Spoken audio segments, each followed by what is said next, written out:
Thank you very much. Yeah, we're here at another AfricaCom, 2019 AfricaCom. I'm standing with António Nunes, the head of Angola Cables. It's a pleasure to see you again. It's a pleasure to see you again too. And yeah, another AfricaCom, but also another, it's SACS has been in operation for a year. Tell us a little bit about what that journey's been like. Look, we are very happy that SACS is now picking up in terms of the demand. Okay, so the system is operational for a year more or less. Okay, but now we are starting feeling the demand of the market and the understanding of the market about the needs of SACS. Okay, so people are requesting demands. For example, Vodacom already installed a POP in Miami using the connectivity from on the South Atlantic cable, which is a proof that the concept is really what we was expecting to be. So people are realizing that we could have capabilities from Africa point of view in the South and North America. Yes. To tell us a little bit about the benefits that an operator like Vodacom gets by having their POP in Miami connected over the Monet and then the SACS cable over a different transatlantic crossing. Look, the benefits are probably this type of clients from us, or this type of operators have certain clients that are already based in South Africa and in US. So with this type of connectivity and latency, very low latency path they have now, they could provide services in a very efficient way to these particular clients that they have.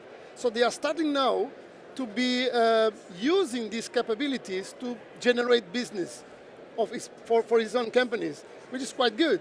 And in terms of South America, for example, which is also quite interesting, is that they are developing a lot of content in South America, okay? With this connectivity will allow business to be happening between Africa and Brazil in a very efficient way. All the digital agriculture, all the contents that are being developing in South America are now able to be used in Africa in a very efficient way because the cost is low, okay? So means people could be now transferring these contents and using these softwares in a very good way because it's lower price and very good performance, okay? So, and before it was not possible because the content was so far away and you have to cross so many operators and continents that the price of that you have to go there and then down. Exactly. So the price and the operators was so big, okay, that was not useful in the reality. So now with the efficiency of the connectivity, you start seeing business booming from other areas that we never see before. And this is the good about the connectivity of SACS. Talk a little bit about those businesses. What have you seen in the past year where businesses have started booming that have benefited from the cable going live? Look, like I said before, what we are seeing now is the demand growing up, okay? So the cable is installed for a year, okay? The market was expecting to see it is really live. What is the quality of service that we are delivering? If the cable have quality and stability, so they realize all of these issues, they measure all of these issues, and now they start picking up the demand of the cable. So we cannot say today that it's already a very, very, very big boom. What we are now seeing is increasing the demand of the cable. Right. And you've alluded to this now, but a lot of people didn't see the potential in a south-south crossing like this. But you've kind of alluded to it, people were waiting to see whether the cable would be real and successful. And now it is real, it is successful, and you saw the potential in a south-south crossing. What is that potential? Look, probably it's much easier for people to understand if I give some examples, okay? Again, agriculture. Agriculture is very important for Africa because Africa is supposed to be self-sustainable in terms of food, okay? And Africa also have a huge potential of agriculture value creation, okay? So Brazil have a lot of agro-technology already in place. I used to say that if not every cow in Brazil have a sheep, probably a lot of them already have a sheep. Means that the Brazilian already have a lot of information about how this software works and what is the efficiency of digital agriculture. So that means that the technology is available, okay, and on the price that is sustainable for Africa to be purchasing this technology and this know-how. So with this low latency path and with the data centers that we built together with that, Brazilian entities could be sitting in Fortaleza, okay, and selling to Africa without even going out from Brazil, okay? Because the 63 milliseconds of latency is more or less nothing for systems like that. What that means in the reality is that you can have now ships installed in cows in a farm in Africa being controlled by the guys that already been controlled that ships in Brazil. The Brazilian now very recently launched a kind of, we even will call it a milk factory because it's a robot that the cows go and they take the milk by a machine, okay? The cows even make a queue to go and take the milk. I don't know what they really give to the cows, but the fact is that the cows make a queue to be taken the milk, okay? That technology, for example, a kind of system like this could be now implemented in Africa and being controlled and operational by the Brazilian guys. Means that you are exporting Brazilian technology to Africa, which is quite good. Yeah. And this is the benefit of this cable. Yeah. So we're talking about technology sharing, knowledge sharing between the two continents, and unlocking a digital economy is something that I wanted to talk about.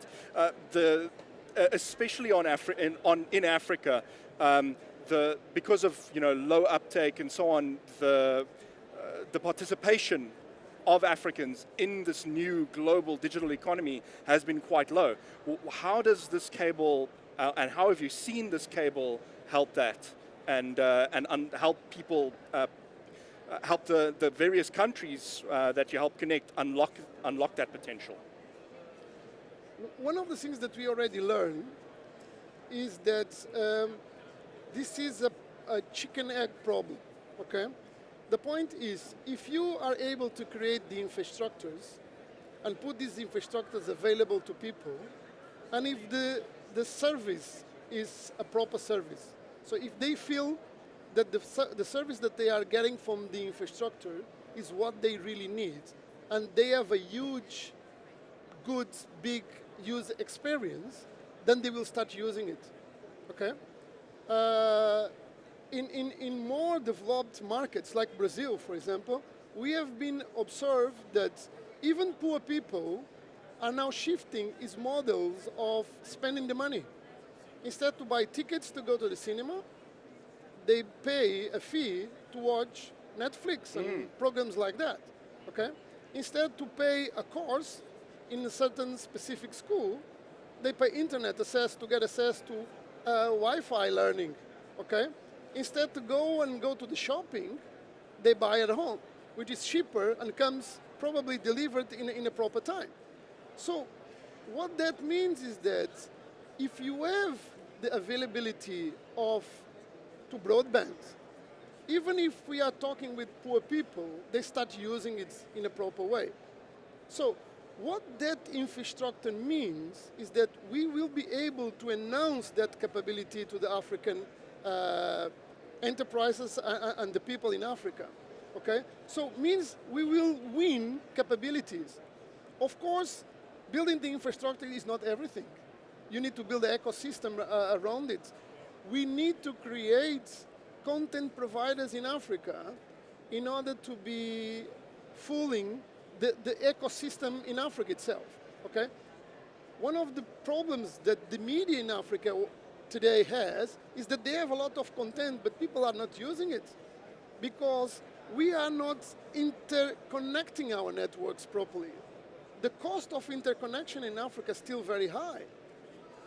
And the other point is, we talk about Africa as a single market, and it's not a single market, Trading is, when we trade with other countries or we trade with other companies, trading is only good when it's good for both sides. Right. Okay?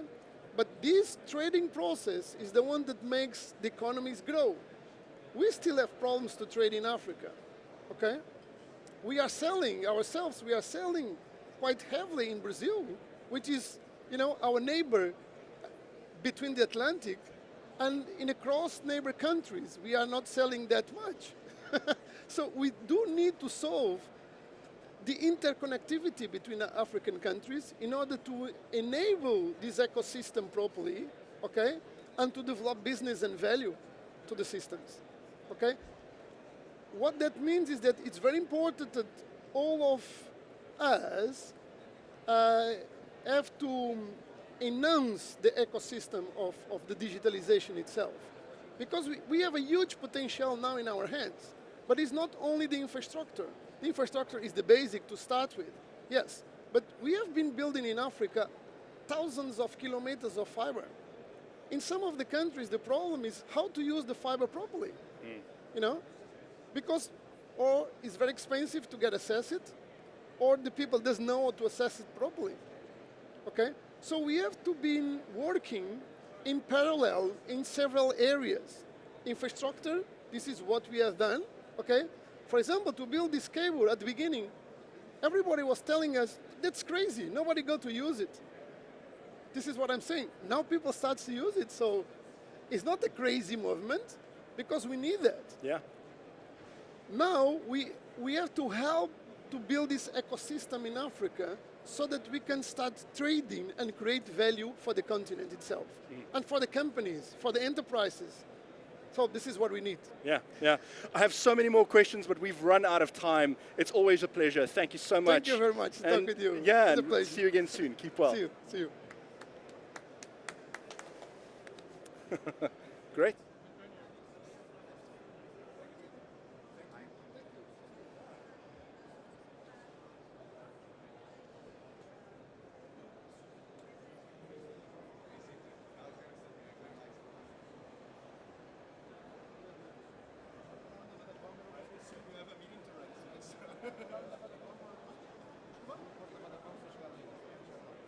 Não, fala com a Jack.